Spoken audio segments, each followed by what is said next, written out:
नमस्कार मित्रांनो, स्वागत आहे तुमचं आताच्या ब्रेकिंग न्यूजमध्ये. मित्रांनो, पंतप्रधान कार्यालय म्हणजेच PMO साऊथ ब्लॉकच्या भिंतीपासून सेवा तीर्थ आणि कर्तव्य भवन नावाच्या नवीन इमारतीमध्ये स्थलांतरित करण्यात आले. शुक्रवारी त्यांच्या नवीन कार्यालयामध्ये प्रवेश करताना पंतप्रधानांनी प्रथम अशा फायलींवरती स्वाक्षरी केल्या ज्या रस्त्यावरती चालणाऱ्या प्रत्येक व्यक्तीचं, शेतात काम करणाऱ्या शेतकऱ्याचे आणि स्वतःला सिद्ध करण्याचा प्रयत्न करणाऱ्या महिलेचं जीवन बदलून टाकणारे आहेत. यामध्ये रस्ते अपघात कुठल्याही धोक्याच्या सूचना देऊन येत नाहीत आणि अनेकदा एखादा किंवा एखादी व्यक्ती रुग्णालयामध्ये पोहोचली की निधी किंवा कागदपत्रांच्या कमतरतेमुळे उपचारांना विलंब होतो, जो प्राणघातक ठरू शकतो. या समस्येचे निराकरण करण्यासाठी पंतप्रधान मोदींनी PM राहत योजना सुरू केली आहे. या निर्णयामुळे ज्या कुटुंबातील सदस्य कामासाठी घराबाहेर पडतात अशा प्रत्येक कुटुंबाला मोठा दिलासा मिळणार आहे. या योजनेचे सर्वात मोठे वैशिष्ट्य म्हणजे त्याचा मानवतावादी पैलू. आता रस्ते अपघातातील पीडितांना रुग्णालयामध्ये पोहोचल्यानंतर उपचारांसाठी पैसे जमा करण्याची चिंता लागणार नाही. सरकार 1.5 लाखांपर्यंतचा कॅशलेस उपचार देणार आहे. यासाठी कुठल्याही पूर्व नोंदणीची गरज नाही, विमा पॉलिसीची आवश्यकता नाही आणि उत्पन्नाचं प्रमाणपत्र सादर करण्याचाही त्रास नाही. उद्दिष्ट अगदी स्पष्ट आहे, आधी जीव वाचवा, नंतर कागदपत्र.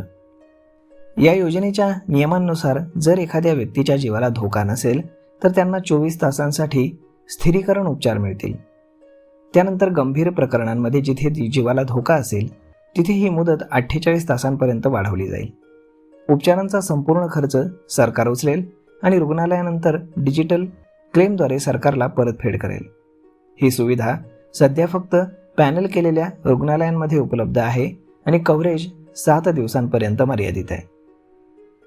त्यानंतर बचत गटाद्वारे आपले नशीब बदलणाऱ्या देशातील महिलांसाठी नवीन कार्यालयाकडनं अजून एक मोठा निर्णय घेण्यात आला आहे. सरकारनं 3 कोटी लखपती दीदींचं लक्ष्य निर्धारित वेळेपूर्वीच साध्य केल्याचं सांगण्यात आलंय. मार्च 2027 ही अंतिम मुदत निश्चित करण्यात आली होती, परंतु ही संख्या आधीच ओलांडली गेली असल्यानं आता सरकारनं मार्च 2029 पर्यंत देशामध्ये 6 कोटी लखपती दीदी निर्माण करण्याचं वचन निर्धारित केलंय. शेतीला बळकटी देण्यासाठी सरकारनं आपली तिजोरी उघडलेली आहे, कारण पूर्वी 1 लाख कोटी रुपयांचा असलेला कृषी पायाभूत सुविधा निधी दुप्पट करून 2 लाख कोटी रुपयांवरती नेण्यात आलाय. यामुळे गाव पातळीवरती गोदामं, शीतगृह आणि इतर पायाभूत सुविधा मजबूत करण्यास मदत होईल, जेणेकरून शेतकरी त्यांचं पीक योग्य वेळी आणि योग्य किमतीमध्ये विकू शकतील.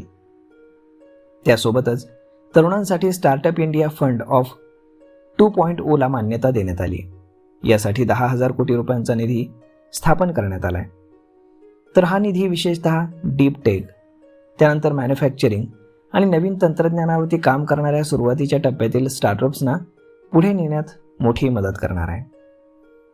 तर मग मित्रांनो, अशा पद्धतीनं आता सरकारनं ही फार मोठी स्कीम आणलेली आहे, PM राहत योजना. यामध्ये जर तुमचा रस्त्यावरती कुठेही ॲक्सिडेंट झाला तर तिथूनच जवळ असलेल्या जिथे PM राहत योजनेला संलग्न असलेली रुग्णालये असतील अशा ठिकाणी जर तुम्हाला नेण्यात आलं तर तुम्हाला कुठलंही ॲडव्हान्स अमाऊंट भरण्याची बिलकुल गरज नाही आहे. तुम्हाला सरकार 1.5 लाख रुपयांपर्यंतचे जे काही उपचार असतील तर ते तातडीनं देण्यात येतील.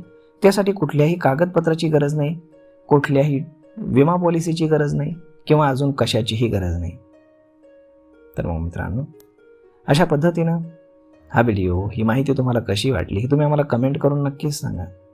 आणि जर आवडली असेल तर आपल्या जवळच्या मित्रमंडळींसोबत देखील हा व्हिडिओ तुम्ही शेअर करायला विसरू नका. धन्यवाद.